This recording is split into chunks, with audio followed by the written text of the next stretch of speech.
আজ ভাইফোঁটা। এই দ্বিতীয়াতেই আমাদের বাড়িতে ফোঁটা দেওয়ার নিয়ম আছে। প্রত্যেক বছর এই দিনে আমরা সবাই মিলে আমার ননদের বাড়িতে চলে যেতাম সকাল থেকেই। সারাদিন আমরা প্রচুর আনন্দ, হইচই এবং প্রচুর খাওয়া দাওয়া আমরা ওখানে করতাম সবাই মিলে।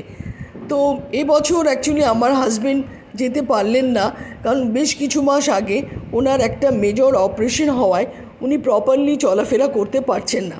সেই জন্য আমার ননদই সমস্ত রান্না বান্না করে, জিনিসপত্র নিয়ে, খাবার দাবার নিয়ে, গিফট নিয়ে আমার হাজব্যান্ডের কাছে মানে আমার বাড়িতে চলে এসছেন। আমি ওর এই প্রচেষ্টাকে সত্যি আমি কুর্নিশ না জানিয়ে আমি পারছি না। যাক, তাতে দাদাও খুব খুশি হলো, বোনও খুব খুশি হলো। এই ভাই বোনের সত্যি এই আনন্দ দেখে আমার খুব ভালো লাগছে সত্যি। যাই হোক, এবছর তাহলে আর ভাইফোঁটাটা মিস হলো না। যাক, সবাই ভালো থাকবেন। অনেক ধন্যবাদ।